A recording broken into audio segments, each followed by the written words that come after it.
नमस्कार, one page YouTube channel में आपका स्वागत आज है। सुनिए मुंशी प्रेमचंद की लिखी कहानी बैंक का दिवाला। लखनऊ नेशनल बैंक के दफ्तर में लाला साइंदास आराम कुर्सी पर लेटे हुए शेयरों का भाव देख रहे थे और सोच रहे थे कि इस बार हिस्सेदारों को मुनाफा कहां से दिया जाएगा। चाय, कोयला या जूट के हिस्से खरीदने, चांदी, सोने या रुई का सट्टा करने का इरादा करते, लेकिन नुकसान के भय से कुछ तय न कर पाते थे। नाज के व्यापार में इस बार बड़ा घाटा रहा। हिस्सेदारों के ढांढस के लिए हानि-लाभ का कल्पित ब्यौरा दिखाना पड़ा और नफा पूंजी से देना पड़ा। इससे फिर नाज के व्यापार में हाथ डालते जी का पता था, पर रुपए को बेकार डाल रखना असंभव था। 2-1 दिन में उसे कहीं न कहीं लगाने का उचित उपाय करना जरूरी था, क्योंकि डायरेक्टरों की तिमाही बैठक एक ही सप्ताह में होने वाली थी। और यदि उस समय कोई निश्चय ही न हुआ तो आगे 3 महीने तक फिर कुछ न हो सकेगा और छमाही मुनाफे के बंटवारे के समय फिर वही फर्जी कार्रवाई करनी पड़ेगी, जिसको बार बार सहन करना बैंक के लिए कठिन है। बहुत देर तक इस उलझन में पड़े रहने के बाद साइंदास ने घंटी बजाई। इस पर बगल के दूसरे कमरे से एक बंगाली बाबू ने सिर निकालकर झांका। साइंदास, ताजा स्टील कंपनी को एक पत्र लिख दीजिए कि अपना नया बैलेंस शीट भेज दें। बाबू उन लोगों को रुपया का गरज नहीं, चिट्ठी का जवाब नहीं देता। साइंदास, अच्छा, नागपुर की स्वदेशी मिल को लिखिए।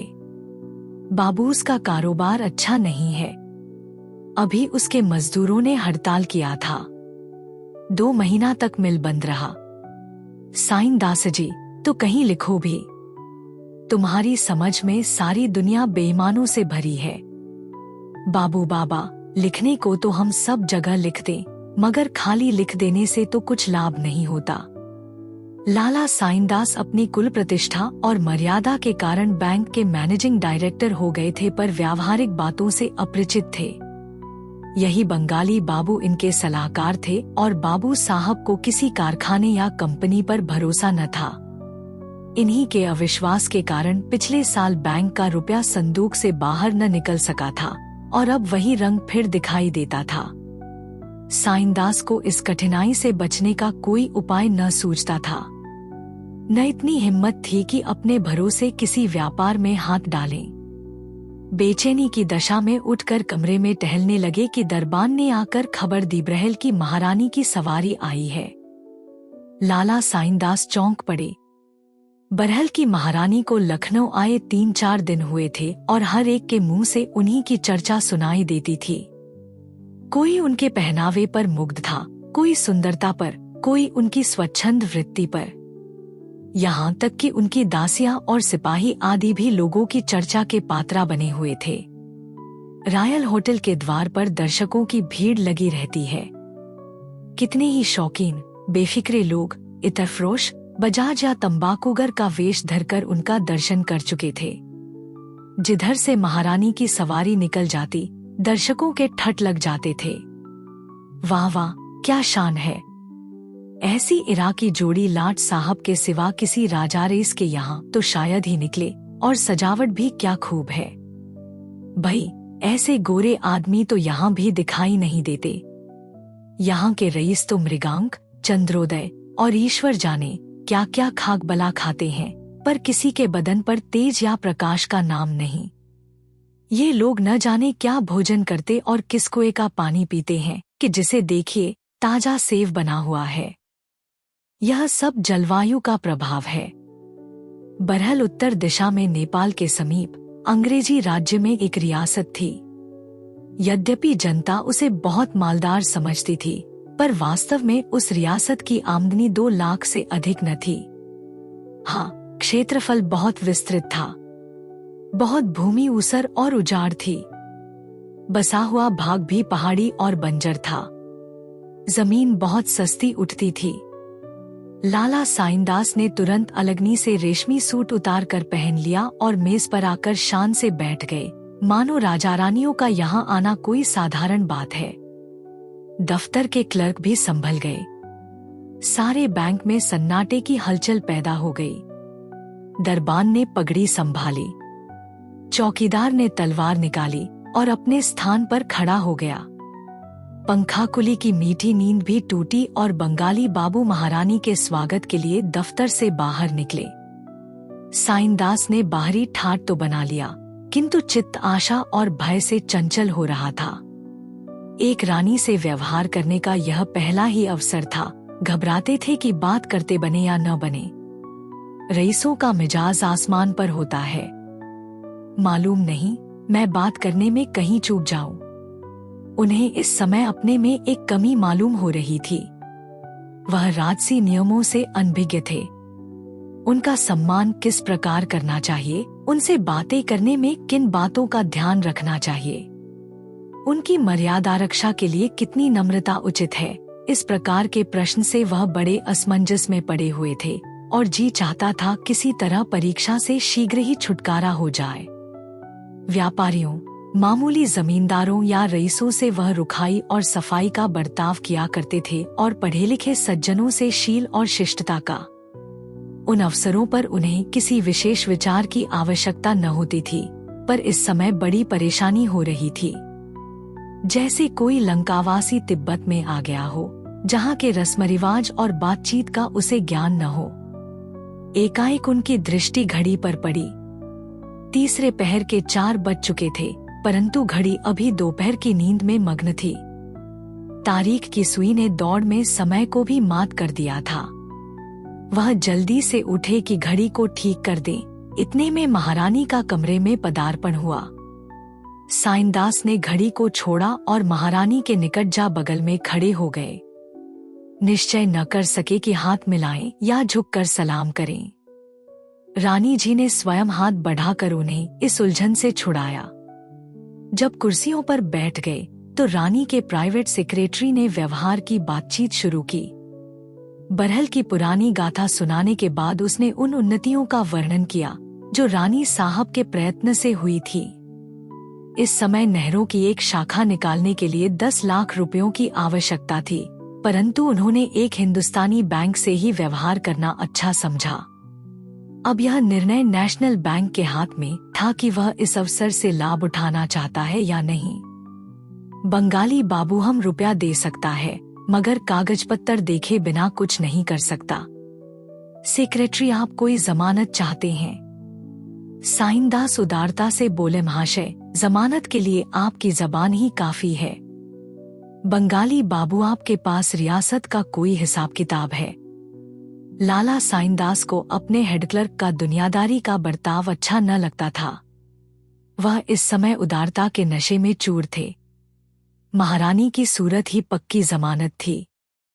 उनके सामने कागज और हिसाब का वर्णन करना बनियापन जान पड़ता था, जिससे अविश्वास की गंध आती है। महिलाओं के सामने हम शील और संकोच के पुतले बन जाते हैं। साइनदास बंगाली बाबू की ओर क्रूर कठोर दृष्टि से देखकर बोले, कागजों की जांच कोई आवश्यक बात नहीं है, केवल हमको विश्वास होना चाहिए। बंगाली बाबू, डायरेक्टर लोग कभी न मानेगा। साइनदास, हमको इसकी परवाह नहीं, हम अपनी जिम्मेदारी पर रुपए दे सकते हैं। रानी ने साइनदास की ओर कृतज्ञतापूर्ण दृष्टि से देखा। उनके होठों पर हल्की मुस्कुराहट दिखलाई पड़ी, परंतु डायरेक्टरों ने हिसाब किताब, आय व्यय देखना आवश्यक समझा और यह काम लाला साइनदास के सिपुर्द हुआ, क्योंकि और किसी को अपने काम से फुर्सत न थी कि वह एक पूरे दफ्तर का मुआयना करता। साइनदास ने नियम पालन किया। 3-4 दिन तक हिसाब जांचते रहे, तब अपने इत्मीनान के अनुकूल रिपोर्ट लिखी। मामला तय हो गया, दस्तावेज लिखा गया, रुपए दे दिए गए। 9 रुपए सैकड़े ब्याज ठहरा। 3 साल तक बैंक के कारोबार में अच्छी उन्नति हुई। 6ठे महीने बिना कहे सुने 45,000 रुपयों की थैली दफ्तर में आ जाती थी। व्यवहारियों को 5 रुपए सैकड़े ब्याज दे दिया जाता था। हिस्सेदारों को 7 रुपए सैकड़े लाभ था। साइनदास से सब लोग प्रसन्न थे, सब लोग उनकी सूझबूझ की प्रशंसा करते। यहाँ तक कि बंगाली बाबू भी धीरे धीरे उनके कायल होते जाते थे। साइनदास उनसे कहा करते, बाबूजी, विश्वास संसार से न लुप्त हुआ है और न होगा। सत्य पर विश्वास रखना प्रत्येक मनुष्य का धर्म है। जिस मनुष्य के चित्त से विश्वास जाता रहता है उसे मृतक समझना चाहिए। उसे जान पड़ता है मैं चारों ओर शत्रुओं से घिरा हुआ हूँ। बड़े से बड़े सिद्ध महात्मा भी उसे रंगेसियार जान पड़ते हैं। सच्चे से सच्चे देशप्रेमी उसकी दृष्टि में अपनी प्रशंसा के भूखे ही ठहरते हैं। संसार उसे धोखे और छल से परिपूर्ण दिखाई देता है, यहाँ तक कि उसके मन से परमात्मा पर श्रद्धा और भक्ति लुप्त हो जाती है।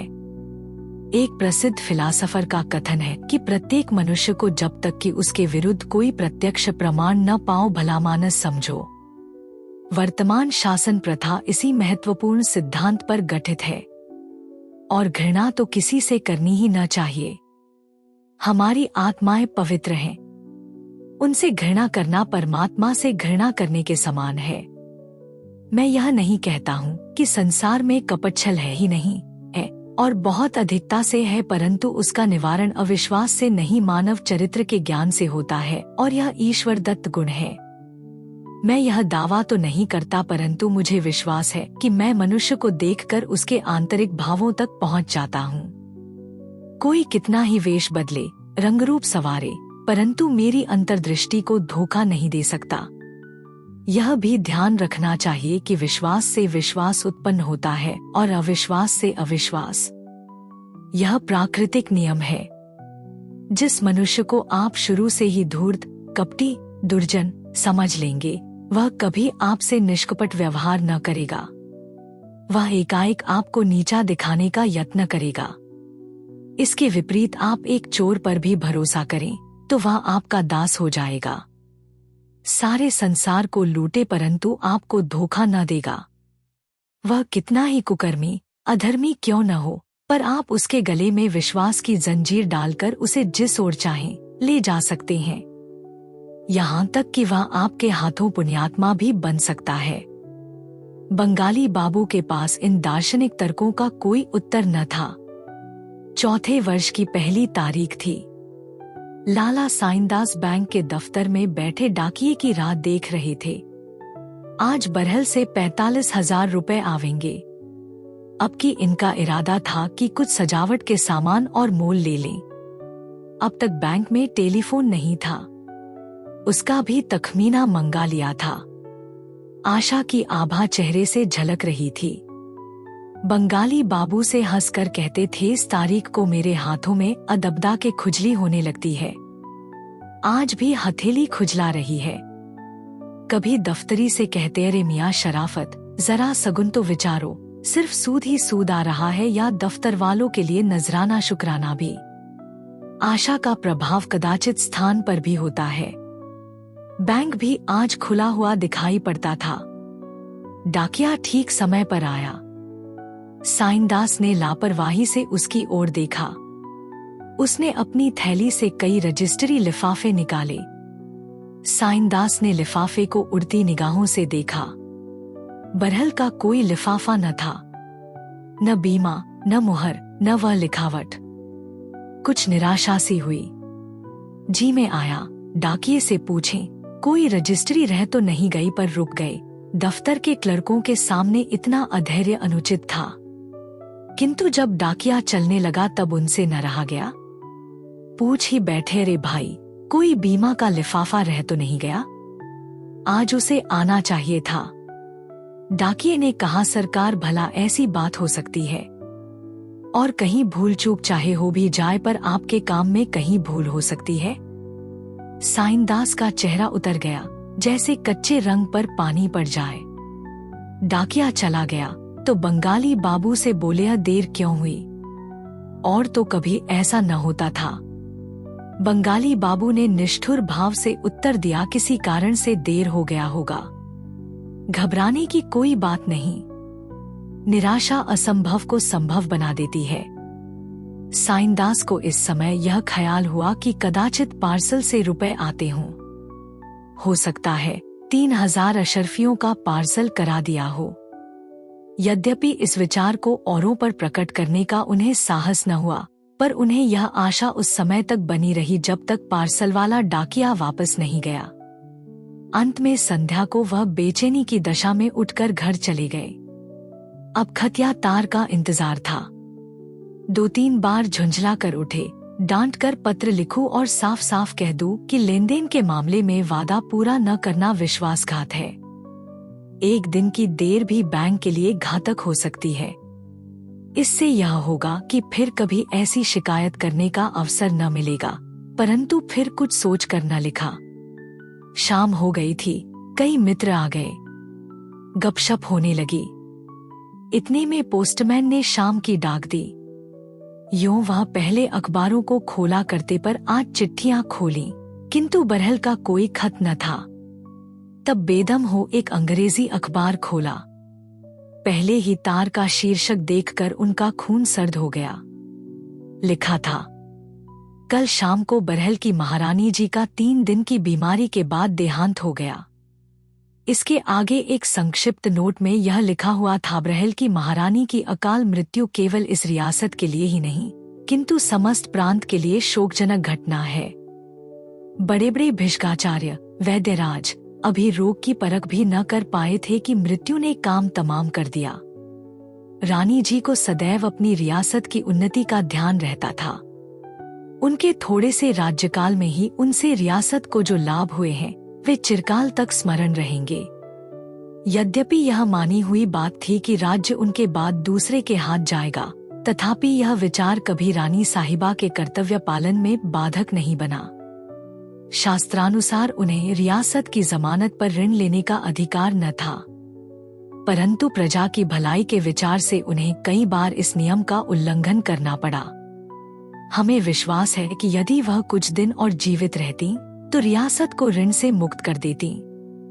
उन्हें रात दिन इसका ध्यान रहता था, परंतु इस असामयिक मृत्यु ने अब यह फैसला दूसरों के अधीन कर दिया।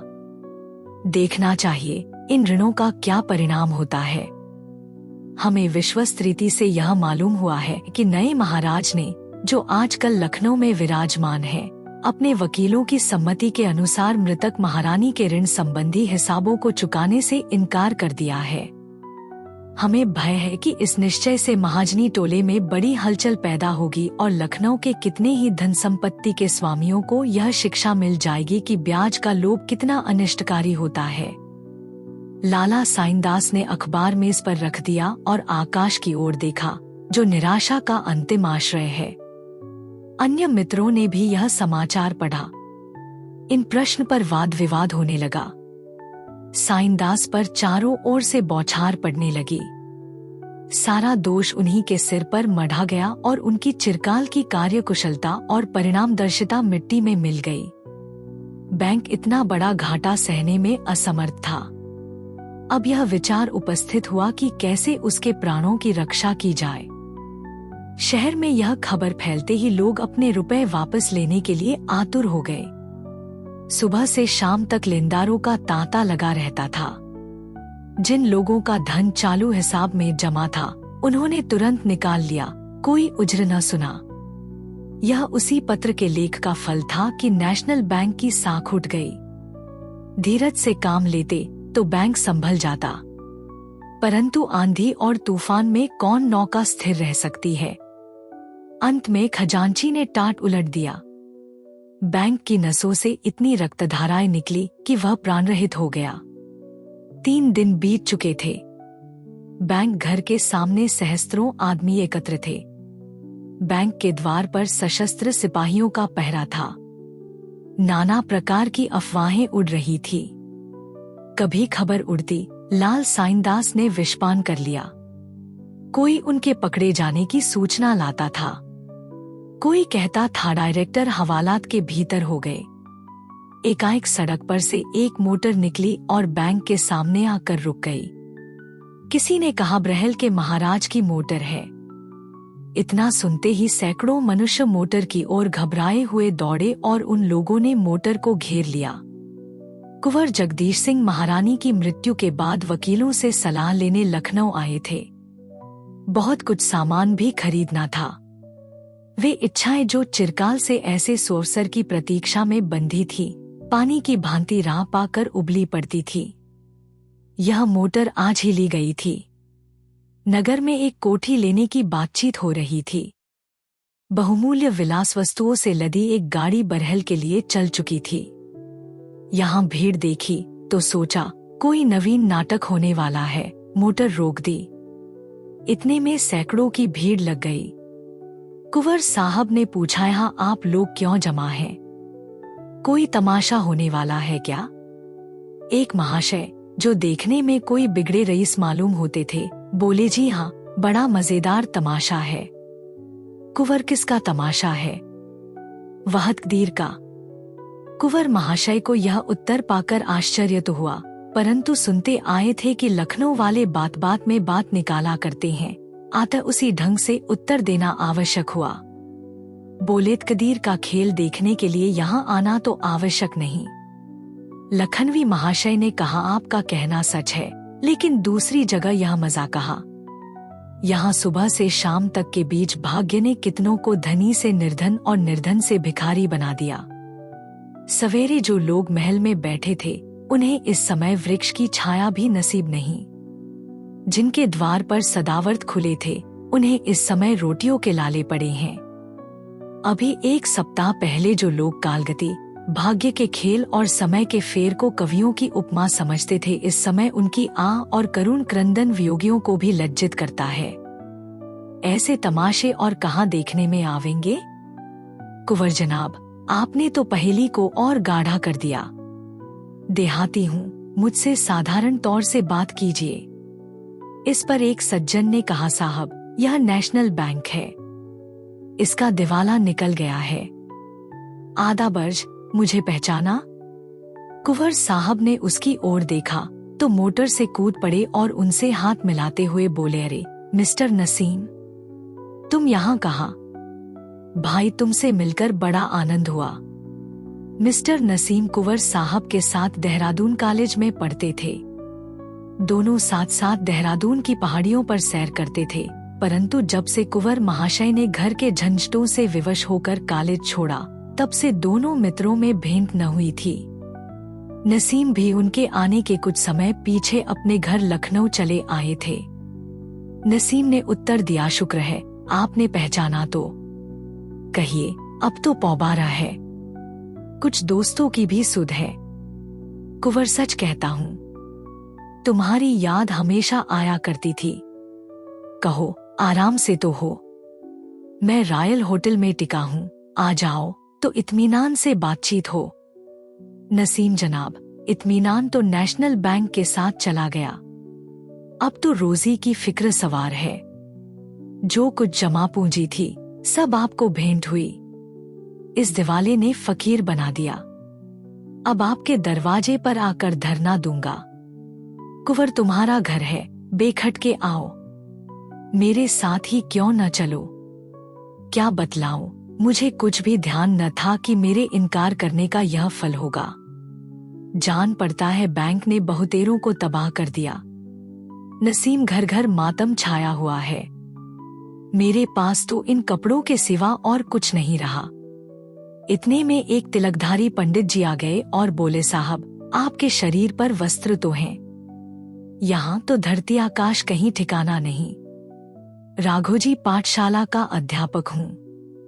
पाठशाला का सब धन इसी बैंक में जमा था। 50 विद्यार्थी इसी के आसरे संस्कृत पढ़ते और भोजन पाते थे। कल से पाठशाला बंद हो जाएगी। दूर दूर के विद्यार्थी हैं, वह अपने घर किस तरह पहुंचेंगे ईश्वर ही जाने। एक महाशय जिनके सिर पर पंजाबी ढंग की पगड़ी थी, गाढ़े का कोट और चमरौधा जूता पहने हुए थे, आगे बढ़ आए और नेतृत्व के भाव से बोले, महाशय, इस बैंक के फेल्योर ने कितने ही इंस्टीट्यूशनों को समाप्त कर दिया। लाला दीनानाथ का अनाथालय अब एक दिन भी नहीं चल सकता। उसके 1 लाख रुपए डूब गए। अभी 15 दिन हुए, मैं डेपुटेशन से लौटा तो 15,000 रुपए अनाथालय कोष में जमा किए थे, मगर अब कहीं कौड़ी का ठिकाना नहीं। एक बूढ़े ने कहा, साहब, मेरी तो जिंदगी भर की कमाई मिट्टी में मिल गई। अब कफन का भी भरोसा नहीं। धीरे धीरे और लोग भी एकत्र हो गए और साधारण बातचीत होने लगी। प्रत्येक मनुष्य अपने पास वाले को अपनी दुहकथा सुनाने लगा। कुंवर साहब आधे घंटे तक नसीम के साथ खड़े ये विपत कथाएं सुनते रहे। ज्यों ही मोटर पर बैठे और होटल की ओर चलने की आज्ञा दी, त्यों ही उनकी दृष्टि एक मनुष्य पर पड़ी जो पृथ्वी पर सिर झुकाए बैठा था। यह एक अहीर था जो लड़कपन में कुंवर साहब के साथ खेला था। उस समय उनमें ऊंच नीच का विचार न था। कबड्डी खेले, साथ पेड़ों पर चढ़े और चिड़ियों के बच्चे चुराए थे। जब कुंवर जी देहरादून पढ़ने गए तब यह अहीर का लड़का शिवदास अपने बाप के साथ लखनऊ चला आया। उसने यहाँ एक दूध की दुकान खोल ली थी। कुंवर साहब ने उसे पहचाना और उच्च स्वर से पुकारा, अरे शिवदास इधर देखो। शिवदास ने बोली सुनी परंतु सिर ऊपर न उठाया। वह अपने स्थान पर बैठा ही कुंवर साहब को देख रहा था।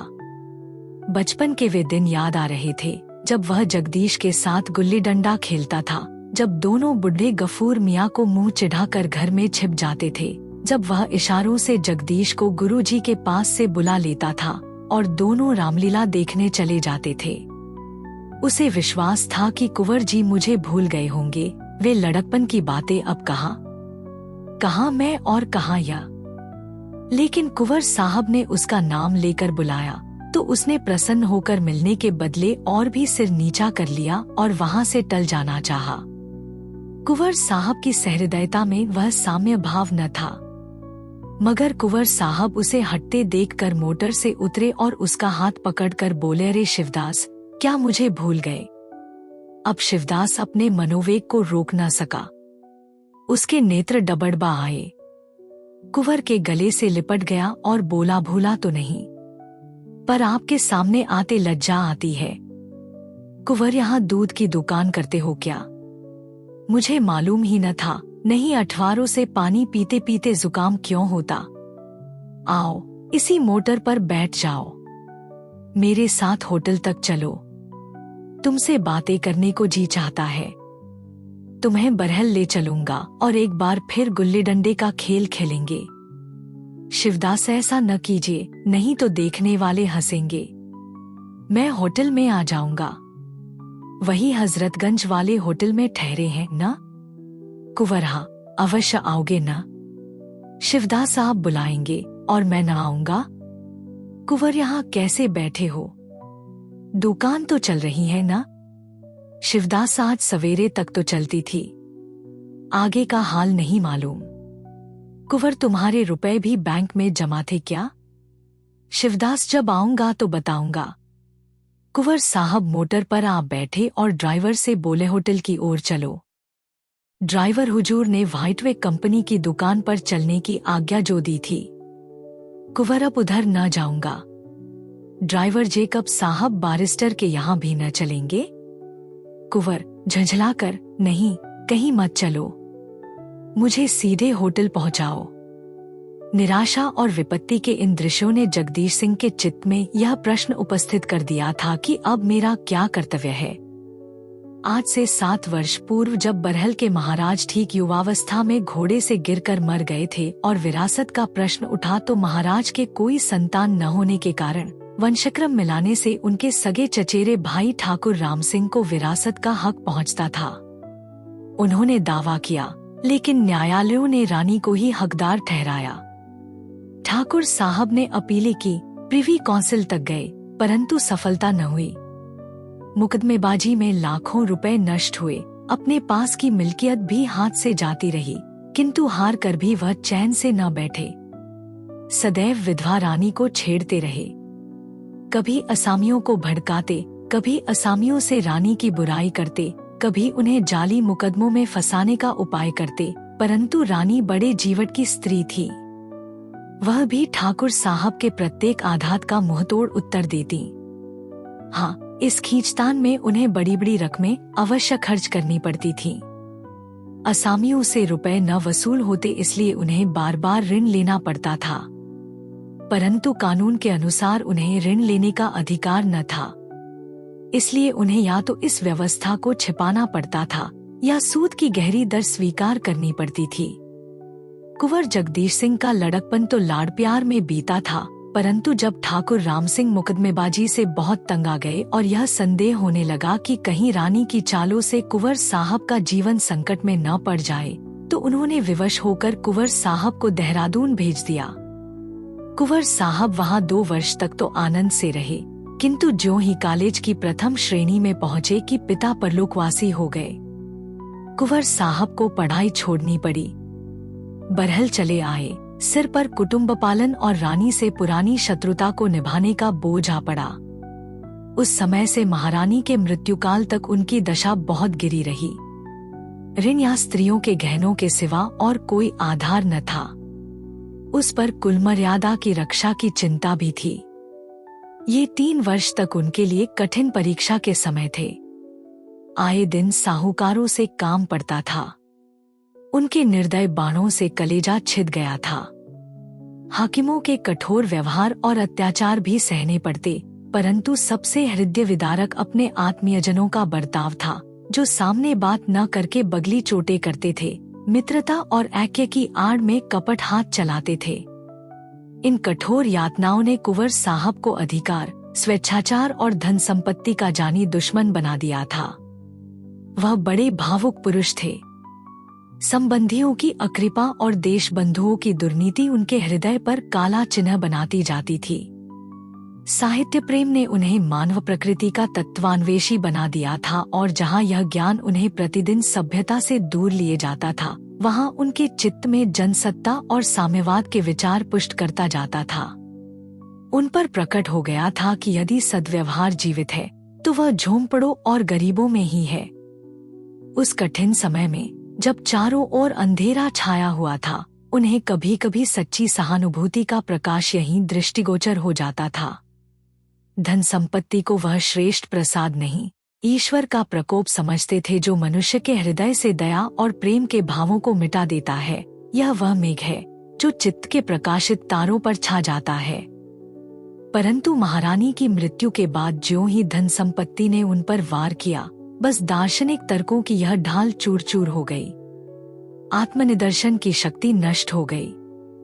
वे मित्र बन गए जो शत्रु सरीखे थे, और जो सच्चे हितैषी थे वे विस्मृत हो गए। साम्यवाद के मनोगत विचारों में घोर परिवर्तन आरंभ हो गया। हृदय में असहिष्णुता का उद्भव हुआ। त्याग ने भोग की ओर सिर झुका दिया, मर्यादा की बेड़ी गले में पड़ी। वे अधिकारी जिन्हें देखकर उनके तेवर बदल जाते थे, अब उनके सलाहकार बन गए। दीनता और दरिद्रता को, जिनसे उन्हें सच्ची सहानुभूति थी, देखकर अब वह आंखें मूंद लेते थे। इसमें संदेह नहीं कि कुंवर साहब अब भी साम्यवाद के भक्त थे, किंतु उन विचारों के प्रकट करने में वह पहले की सी स्वतंत्रता न थी। विचार अब व्यवहार से डरता था। उन्हें कथन को कार्यरूप में परिणत करने का अवसर प्राप्त था, पर अब कार्यक्षेत्र कठिनाइयों से घिरा हुआ जान पड़ता था। बेगार के वह जानी दुश्मन थे, परंतु अब बेगार को बंद करना दुष्कर प्रतीत होता था।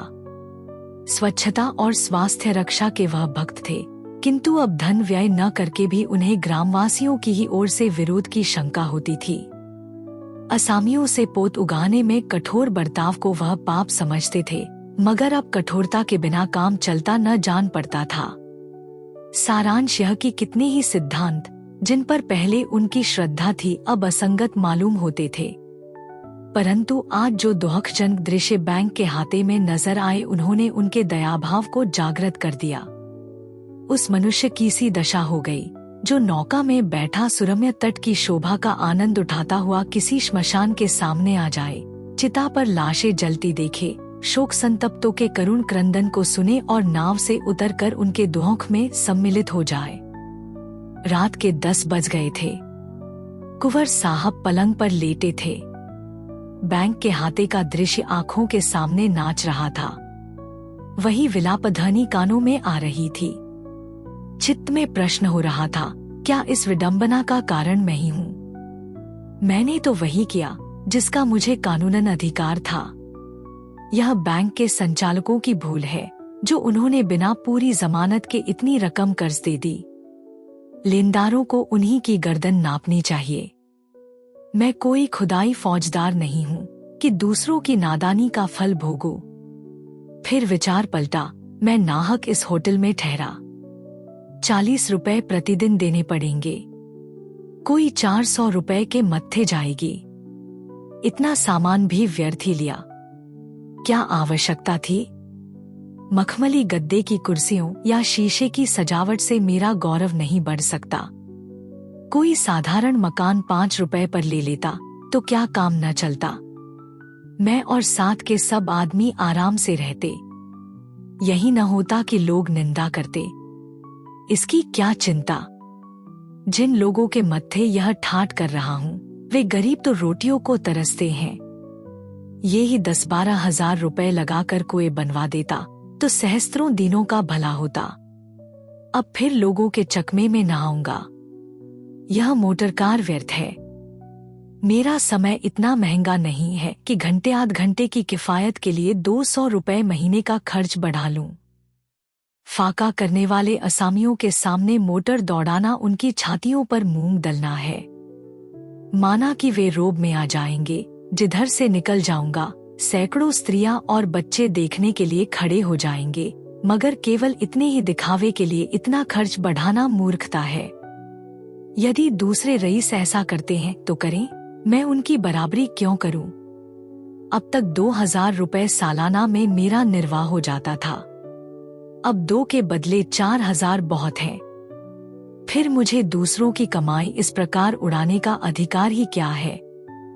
मैं कोई उद्योग धंधा, कोई कारोबार नहीं करता जिसका यह नफा हो। यदि मेरे पुरखों ने हठधर्मी जबरदस्ती से इलाका अपने हाथों में रख लिया तो मुझे उनके लूट के धन में शरीक होने का क्या अधिकार है? जो लोग परिश्रम करते हैं उन्हें अपने परिश्रम का पूरा फल मिलना चाहिए। राज्य उन्हें केवल दूसरों के कठोर हाथों से बचाता है। उसे इस सेवा का उचित मुआवजा मिलना चाहिए। बस मैं तो राज्य की ओर से यह मुआवजा वसूल करने के लिए नियत हूँ। इसके सिवा इन गरीबों की कमाई में मेरा और कोई भाग नहीं। बेचारे दीन हैं, मूर्ख हैं, बेजबान हैं। इस समय हम इन्हें चाहे जितना सता लें, इन्हें अपने स्वत्व का ज्ञान नहीं। मैं अपने महत्व को नहीं समझता, पर एक समय ऐसा अवश्य आएगा जब इनके मुंह में भी जुबान होगी, इन्हें भी अपने अधिकारों का ज्ञान होगा। तब हमारी दशा बुरी होगी। ये भोगविलास मुझे अपने आदमियों से दूर किए देते हैं। मेरी भलाई इसी में है कि इन्हीं में रहूं, इन्हीं की भांति जीवन निर्वाह और इनकी सहायता करूं। कोई छोटी मोटी रकम होती तो कहता लाओ, जिस सिर पर बहुत भार है उसी तरह यह भी सही। मूल के अलावा कई हजार रुपए सूद के अलग हुए। फिर महाजनों के भी 3 लाख रुपए हैं। रियासत की आमदनी 1.5-2 लाख रुपए सालाना है, अधिक नहीं। मैं इतना बड़ा साहस करूं भी तो किस बिरते पर? हाँ, यदि बैरागी हो जाऊं तो संभव है मेरे जीवन में यदि कहीं अचानक मृत्यु न हो जाए तो यह झगड़ा पाक हो जाए। इस अग्नि में कूदना अपने संपूर्ण जीवन, अपनी उमंगों और अपनी आशाओं को भस्म करना है। इन दिनों की प्रतीक्षा में मैंने क्या क्या कष्ट नहीं भोगे। पिताजी ने इस चिंता में प्राणत्याग किया। यह शुभ मुहूर्त हमारी अंधेरी रात के लिए दूर का दीपक था। हम इसी के आश्रय जीवित थे। सोते जागते सदैव इसी की चर्चा रहती थी। इससे चित्त को कितना संतोष और कितना अभिमान था। भूखे रहने के दिन भी हमारे तेवर मैले न होते थे। जब इतने धैर्य और संतोष के बाद अच्छे दिन आए तो उससे कैसे विमुख हुआ जाए। फिर अपनी ही चिंता तो नहीं, रियासत की उन्नति की कितनी ही स्कीमें सोच चुका हूँ। क्या अपनी इच्छाओं के साथ उन विचारों को भी त्याग दूं? इस अभागी रानी ने मुझे बुरी तरह फंसाया। जब तक जीती रही कभी चैन से न बैठने दिया। मरी तो मेरे सिर पर यह बला डाल दी। परंतु मैं दरिद्रता से इतना डरता क्यों हूँ? दरिद्रता कोई पाप नहीं है। यदि मेरा त्याग हजारों घरानों को कष्ट और दुर्वस्था से बचाए तो मुझे उससे मुंह न मोड़ना चाहिए। केवल सुख से जीवन व्यतीत करना ही हमारा ध्येय नहीं है। हमारी मान प्रतिष्ठा और कीर्ति सुखभोग ही से तो नहीं हुआ करती। राज मंदिरों में रहने वालों और विलास में रत राणा प्रताप को कौन जानता है। यह उनका आत्मसमर्पण और कठिन व्रत पालन ही है जिसने उन्हें हमारी जाति का सूर्य बना दिया है। श्री रामचंद्र ने यदि अपना जीवन सुखभोग में बिताया होता तो आज हम उनका नाम भी न जानते। उनके आत्मबलिदान ने ही उन्हें अमर बना दिया। हमारी प्रतिष्ठा धन और विलास पर अवलंबित नहीं है। मैं मोटर पर सवार हुआ तो क्या और टट्टू पर चढ़ा तो क्या, होटल में ठहरा तो क्या और किसी मामूली घर ठहरा तो क्या, बहुत होगा, ताल्लुकेदार लोग मेरी हंसी उड़ावेंगे, इसकी परवाह नहीं। मैं तो हृदय से चाहता हूँ कि उन लोगों से अलग अलग रहूं। यदि इतनी निंदा से सैकड़ों परिवारों का भला हो जाए तो मैं मनुष्य नहीं। यदि प्रसन्नता से उसे सहन न करूं, यदि अपने घोड़े और फिटन, सैर और शिकार, नौकर चाकर और स्वार्थ साधक हितमित्रों से रहित होकर मैं सहो अमीर गरीब कुटुंबों का, विधवाओं, अनाथों का भला कर सकूं, तो मुझे इसमें कदापि विलंब न करना चाहिए। सहो परिवारों के भाग्य इस समय मेरी मुट्ठी में है। मेरा सुखभोग उनके लिए विष और मेरा आत्मसंयम उनके लिए अमृत है। मैं अमृत बन सकता हूँ, विष क्यों बनूं? और फिर इसे आत्मत्याग समझना भी मेरी भूल है। यह एक संयोग है कि मैं आज इस जायदाद का अधिकारी हूँ। मैंने उसे कमाया नहीं, उसके लिए रक्त नहीं बहाया, न पसीना बहाया। यदि वह जायदाद मुझे न मिली होती तो मैं सहोदीन भाइयों की भांति आज जीविकोपार्जन में लगा रहता। मैं क्यों न भूल जाऊं कि मैं इस राज्य का स्वामी हूँ। ऐसे ही अवसरों पर मनुष्य की परख होती है। मैंने वर्षा ने पुस्तकावलोकन किया, वर्षों परोपकार के सिद्धांतों का अनुयायी रहा। यदि इस समय उन सिद्धांतों को भूल जाऊं, स्वार्थ को मनुष्यता और सदाचार से बढ़ने दो, तो वस्तुतः यह मेरी अत्यंत कायरता और स्वार्थपरता होगी। भला स्वार्थ साधन की शिक्षा के लिए गीता, मिल, एमरसन और अरस्तु का शिष्य बनने की क्या आवश्यकता थी? यह पाठ तो मुझे अपने दूसरे भाइयों से यूं ही मिल जाता। प्रचलित प्रथा से बढ़कर और कौन गुरु था? साधारण लोगों की भांति क्या मैं भी स्वार्थ के सामने सिर झुका दूं? तो फिर विशेषता क्या रही? नहीं, मैं नॉनसेंस, विवेक बुद्धि का खून न करूंगा। जहां पुण्य कर सकता हूं, पाप न करूंगा। परमात्मन, तुम मेरी सहायता करो। तुमने मुझे राजपूत घर में जन्म दिया है। मेरे कर्म से इस महान जाति को लज्जित न करो। नहीं, कदापि नहीं, यह गर्दन स्वार्थ के सम्मुख न झुकेगी। मैं राम, भीष्म और प्रताप का वंशज हूँ। शरीर सेवक न बनूंगा। कुंवर जगदीश सिंह को इस समय ऐसा ज्ञात हुआ मानो वह किसी ऊंची मीनार पर चढ़ गए हैं। चित्त अभिमान से पूरित हो गया, आंखें प्रकाशमान हो गईं। परंतु एक ही क्षण में इस उमंग का उतार होने लगा। ऊंची मीनार के नीचे की ओर आंखें गईं। सारा शरीर कांप उठा। उस मनुष्य की सी दशा हो गई जो किसी नदी के तट पर बैठा उसमें कूदने का विचार कर रहा हो। उन्होंने सोचा, क्या मेरे घर के लोग मुझसे सहमत होंगे? यदि मेरे कारण वे सहमत भी हो जाएं, तो क्या मुझे अधिकार है कि अपने साथ उनकी इच्छाओं का भी बलिदान करूं? और तो और माता जी कभी न मानेंगी और कदाचित भाई लोग भी अस्वीकार करें। रियासत की हैसियत को देखते हुए वे कम से कम 10,000 सालाना के हिस्सेदार हैं और उनके भाग में किसी प्रकार का हस्तक्षेप नहीं कर सकता। मैं केवल अपना मालिक हूँ, परंतु मैं भी तो अकेला नहीं हूँ। सावित्री स्वयं चाहे मेरे साथ आग में कूदने को तैयार हो, किंतु अपने प्यारे पुत्र को इस आंच के समीप कदापि न आने देगी। कुंवर महाशय और अधिक न सोच सके। वह एक विकल दशा में पलंग पर से उठ बैठे और कमरे में टहलने लगे। थोड़ी देर बाद उन्होंने जंगले के बाहर की ओर झांका और किवाड़ खोलकर बाहर चले गए। चारों ओर अंधेरा था। उनकी चिंताओं की भांति सामने अपार और भयंकर गोमती नदी बह रही थी। वह धीरे धीरे नदी के तट पर चले गए और देर तक वहां टहलते रहे। आकुल हृदय को जल तरंगों से प्रेम होता है, शायद इसीलिए कि लहरें व्याकुल हैं। उन्होंने अपने चंचल चित्त को फिर एकाग्र किया। यदि रियासत की आमदनी से ये सब वृत्तियां दी जाएंगी तो ऋण का सूद निकलना भी कठिन होगा। मूल का तो कहना ही क्या आय में वृद्धि नहीं हो सकती? अभी अस्तबल में 20 घोड़े हैं, मेरे लिए एक काफी है।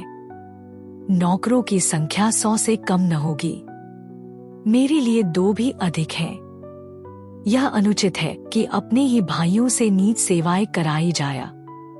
उन मनुष्यों को मैं अपने सिर की जमीन दे दूंगा, सुख से खेती करेंगे और मुझे आशीर्वाद देंगे।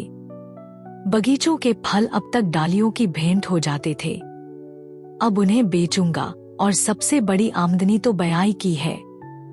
केवल महेशगंज के बाजार के 10,000 रुपए आते हैं। यह सब आमदनी महंत जी उड़ा जाते हैं, उनके लिए 1,000 रुपए साल होना चाहिए। अब की इस बाजार का ठेका दूंगा, 8,000 से कम न मिलेंगे। इन मदों से 25,000 रुपए की वार्षिक आय होगी। सावित्री और लल्ला लड़के के लिए 1,000 रुपए काफी हैं। मैं सावित्री से स्पष्ट कह दूंगा कि या तो 1,000 रुपए मासिक लो और मेरे साथ रहो, या रियासत की आधी आमदनी ले लो और मुझे छोड़ दो। रानी बनने की इच्छा हो तो खुशी से बनो, परंतु मैं राजा न बनूंगा। अचानक कुंवर साहब के कानों में आवाज आई, राम नाम सत्य है। उन्होंने पीछे मुड़कर देखा। कई मनुष्य एक लाश लिए आते थे। उन लोगों ने नदी किनारे चिता बनाई और उसमें आग लगा दी। 2 स्त्रियां चिंगाड़ कर रो रही थी। इस विलाप का कुंवर साहब के चित्त पर कुछ प्रभाव न पड़ा। वह चित्त में लज्जित हो रहे थे कि मैं कितना पाषाण हृदय हूँ। एक दीन मनुष्य की लाश जल रही है, स्त्रियां रो रही हैं और मेरा हृदय तनिक भी नहीं पसीजता। पत्थर की मूर्ति की भांति खड़ा हूँ। एक बारगी स्त्री ने रोते हुए कहा, हाय मेरे राजा, तुम्हें विष कैसे मीठा लगा। यह हृदय विदारक विलाप सुनते ही कुंवर साहब के चित्त में एक घाव सा लग गया। करुणा सजग हो गई और नेत्र अश्रुपूर्ण हो गए। कदाचित इसने विषपान करके प्राण दिए हैं। हाय, उसे विष कैसे मीठा लगा। इसमें कितनी करुणा है, कितना दुख, कितना आश्चर्य। विष तो कड़वा पदार्थ है, क्यों कर मीठा हो गया। कटु विष के बदले जिसने अपने मधुर प्राण दे दिए, उस पर कोई बड़ी मुसीबत पड़ी होगी। ऐसी ही दशा में विष मधुर हो सकता है। कुंवर साहब तड़प गए। कारुणिक शब्द बार बार उनके हृदय में गूंजते थे। अब उनसे वहां खड़ा न रहा गया। वह उन आदमियों के पास आए। एक मनुष्य से पूछा, क्या बहुत दिनों से बीमार थे। इस मनुष्य ने कुंवर साहब की ओर आंसुभरे नेत्रों से देखकर कहा, नहीं साहब, कहाँ की बीमारी। अभी आज संध्या तक भली भांति बातें कर रहे थे। मालूम नहीं संध्या को क्या खा लिया कि खून की कै होने लगी। जब तक वैद्यराज के यहाँ जाया तब तक आंखें उलट गईं, नाड़ी छूट गई। वैद्यराज ने आकर देखा तो कहा, अब क्या हो सकता है। अभी कुल 22-23 वर्ष की अवस्था थी। ऐसा पट्टा सारे लखनऊ में नहीं था। कुंवर कुछ मालूम हुआ, विष क्यों खाया। उस मनुष्य ने संदेह दृष्टि से देखकर कहा, महाशय, और तो कोई बात नहीं हुई। जब से यह बड़ा बैंक टूटा है बहुत उदास रहते थे। कोई 1,000 रुपए बैंक में जमा किए थे। घी दूध मलाई की बड़ी दुकान थी। बिरादरी में मान था।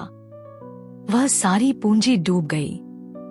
हम लोग रोकते रहे कि बैंक में रुपए मत जमा करो, किंतु होनहार यह थी, किसी की नहीं सुनी। आज सवेरे स्त्री से गहने मांगते थे कि गिरवी रखकर अहीरों के दूध के दाम दे दें। उससे बातों बातों में झगड़ा हो गया। बस न जाने क्या खा लिया। कुंवर साहब का हृदय कांप उठा। तुरंत ध्यान आया, शिवदास तो नहीं है। पूछा, इनका नाम शिवदास तो नहीं था। उस मनुष्य ने विस्मय से देखकर कहा, हाँ, यही नाम था। क्या आपसे जान पहचान थी। कुंवर, हाँ, हम और यह बहुत दिनों तक बरहल में साथ साथ खेले थे। आज शाम को वह हमसे बैंक में मिले थे। यदि उन्होंने मुझसे तनिक भी चर्चा की होती तो मैं यथाशक्ति उनकी सहायता करता। शोक। उस मनुष्य ने तब ध्यानपूर्वक कुंवर साहब को देखा और जाकर स्त्रियों से कहा, चुप हो जाओ, बरहल के महाराज आए हैं। इतना सुनते ही शिवदास की माता जोर जोर से सिर पटकती और रोती हुई आकर कुंवर के पैरों पर गिर पड़ी। उसके मुख से केवल ये शब्द निकले, बेटा बचपन से जिसे तुम भैया कहा करते थे, और गला रुंध गया। कुंवर महाशय की आंखों से भी अश्रुपात हो रहा था। शिवदास की मूर्ति उनके सामने खड़ी यह कहती देख पड़ती थी कि तुमने मित्र होकर मेरे प्राण लिए। भोर हो गई, परंतु कुंवर साहब को नींद न आई। जब से वह गोमती तीर से लौटे थे, उनके चित्त पर एक वैराग्य सा छाया हुआ था। वह कारुणिक दृश्य उनके स्वार्थ के तर्कों को छिन्न भिन्न किए देता था। सावित्री के विरोध, लल्ला के निराशायुक्त हठ और माता के कुशब्दों का अब उन्हें लेशमात्र भी भय न था। सावित्री कुढ़ेगी कुढ़े, लल्ला को भी संग्राम के क्षेत्र में कूदना पड़ेगा, कोई चिंता नहीं। माता प्राण देने पर तत्पर होगी, क्या हर्ज है। मैं अपनी स्त्री पुत्र तथा हितमित्र दी के लिए सहो परिवारों की हत्या न करूंगा। हाय, शिवदास को जीवित रखने के लिए मैं ऐसी कितनी रियासतें छोड़ सकता हूँ। सावित्री को भूखों रहना पड़े, लल्ला को मजदूरी करनी पड़े, मुझे द्वार द्वार भीख मांगनी पड़े, तब भी दूसरों का गला न दबाऊंगा। अब विलंब का अवसर नहीं। न जाने आगे यह दिवाला और क्या क्या आपत्तियां खड़ी करे। मुझे इतना आगा पीछा क्यों हो रहा है। यह केवल आत्मनिर्बलता है, वरना यह कोई ऐसा बड़ा काम नहीं जो किसी ने न किया हो। आए दिन लोग रुपए दान पुण्य करते हैं। मुझे अपने कर्तव्य का ज्ञान है, उससे क्यों मुंह मोड़ूं। जो कुछ हो, जो चाहे सिर पड़े, इसकी क्या चिंता। कुंवर ने घंटी बजाई। एक क्षण में अर्दली आंखें मलता हुआ आया। कुंवर साहब बोले, अभी जेकब बारिस्टर के पास जाकर मेरा सलाम दो। जाग गए होंगे, कहना जरूरी काम है। नहीं, यह पत्र लेते जाओ, मोटर तैयार करा लो। मिस्टर जेकब ने कुंवर साहब को बहुत समझाया कि आप इस दलदल में न फंसे, नहीं तो निकलना कठिन होगा। मालूम नहीं अभी कितनी ऐसी रकमें हैं जिनका आपको पता नहीं है, परंतु चित्त में दृढ़ हो जाने वाला निश्चय चुने का फर्ज है, जिसको आपत्ति के थपेड़े और भी पुष्ट कर देते हैं। कुंवर साहब अपने निश्चय पर दृढ़ रहे। दूसरे दिन समाचार पत्रों में छपवा दिया कि मृत महारानी पर जितना कर्ज है वह हम सकारते हैं और नियत समय के भीतर चुका देंगे। इस विज्ञापन के छपते ही लखनऊ में खलबली पड़ गई। बुद्धिमानों की सम्मति में यह कुंवर महाशय की नितांत भूल थी, और जो लोग कानून से अनभिज्ञ थे उन्होंने सोचा कि इसमें अवश्य कोई भेद है। ऐसे बहुत कम मनुष्य थे जिन्हें कुंवर साहब की नियत की सच्चाई पर विश्वास आया हो, परंतु कुंवर साहब का बखान चाहे न हुआ हो, आशीर्वाद की कमी न थी। बैंक के हजारों गरीब लेनदार सच्चे हृदय से उन्हें आशीर्वाद दे रहे थे। एक सप्ताह तक कुंवर साहब को सिर उठाने का अवकाश न मिला। मिस्टर जेकब का विचार सत्य सिद्ध हुआ। देना प्रतिदिन बढ़ता जाता था। कितने ही प्रोनोट ऐसे मिले जिनका उन्हें कुछ भी पता न था। जौहरियों और अन्य बड़े बड़े दुकानदारों का लेना भी कम न था। अंदाजन 13-14 लाख का था। मीजान 20 लाख तक पहुंचा। कुंवर साहब घबराए। शंका हुई ऐसा न हो कि उन्हें भाइयों का गुजारा भी बंद करना पड़े, जिसका उन्हें कोई अधिकार नहीं था। यहाँ तक कि 7वें दिन उन्होंने कई साहूकारों को बुरा भला कहकर सामने से दूर किया। जहाँ ब्याज की दर अधिक थी उसे कम कराया, और जिन रकमों की मियादें बीत चुकी थी उनसे इनकार कर दिया। उन्हें साहूकारों की कठोरता पर क्रोध आता था। उनके विचार से महाजनों को डूबते धन का एक भाग पाकर ही संतोष कर लेना चाहिए था। इतनी खींचतान करने पर भी कुल 19 लाख से कम न हुआ। कुंवर साहब इन कामों से अवकाश पाकर एक दिन नेशनल बैंक की ओर जा निकले। बैंक खुला हुआ था। मृतक शरीर में प्राण आ गए थे। लेनदारों की भीड़ लगी हुई थी। लोग प्रसन्नचित्त लौटे जा रहे थे। कुंवर साहब को देखते ही सैकड़ों मनुष्य बड़े प्रेम से उनकी ओर दौड़े। किसी ने रोकर, किसी ने पैरों पर गिरकर और किसी ने सभ्यतापूर्वक अपनी कृतज्ञता प्रकट की। वह बैंक के कार्यकर्ताओं से भी मिले। लोगों ने कहा इस विज्ञापन ने बैंक को जीवित कर दिया। बंगाली बाबू ने लाला साइंदास की आलोचना की। वह समझता था संसार में सब मनुष्य भला मानस है। हमको उपदेश करता था। अब उसकी आंख खुल गई है। अकेला घर में बैठा रहता है, किसी को मुंह नहीं दिखाता। हम सुनता है वह वहां से भाग जाना चाहता था, परंतु बड़ा साहब बोला, भागेगा तो तुम्हारा ऊपर वारंट जारी कर देगा। अब साइंदास की जगह बंगाली बाबू मैनेजर हो गए थे। इसके बाद कुंवर साहब बरहलाए। भाइयों ने यह वृत्तांत सुना तो बिगड़े, अदालत की धमकी दी। माताजी को ऐसा धक्का पहुंचा कि वह उसी दिन बीमार होकर एक ही सप्ताह में इस संसार से विदा हो गईं। सावित्री को भी चोट लगी, पर उसने केवल संतोष ही नहीं किया, पति की उदारता और त्याग की प्रशंसा भी की। रह गए लाल साहब। उन्होंने जब देखा कि अस्तबल से घोड़े निकले जाते हैं, हाथी मखनपुर के मेले में बिकने के लिए भेज दिए गए हैं और कहार विदा किए जा रहे हैं, तो व्याकुल हो पिता से बोले, बाबूजी, यह सब नौकर, घोड़े, हाथी कहाँ जा रहे हैं? कुंवर एक राजा साहब के उत्सव में। लाल जी कौन से राजा? कुंवर उनका नाम राजा दीन सिंह है। लाल जी कहाँ रहते हैं? कुंवर दरिद्रपुर। लाल जी तो हम भी जाएंगे। कुंवर तुम्हें भी ले चलेंगे, परंतु इस बारात में पैदल चलने वालों का सम्मान सवारों से अधिक होगा। लाल जी तो हम भी पैदल चलेंगे। कुंवर वहां परिश्रमी मनुष्य की प्रशंसा होती है। लाल जी तो हम सबसे ज्यादा परिश्रम करेंगे।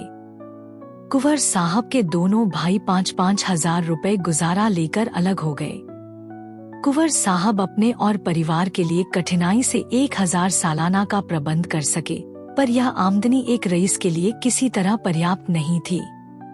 अतिथि अभ्यागत प्रतिदिन टिके ही रहते थे। उन सबका भी सत्कार करना पड़ता था। बड़ी कठिनाई से निर्वाह होता था। इधर एक वर्ष से शिवदास के कुटुंब का भार भी सिर पर पड़ा, परंतु कुंवर साहब कभी अपने निश्चय पर शोक नहीं करते। उन्हें कभी किसी ने चिंतित नहीं देखा। उनका मुखमंडल धैर्य और सच्चे अभिमान से सदैव प्रकाशित रहता है। साहित्य प्रेम पहले से था, अब बागबानी से प्रेम हो गया है।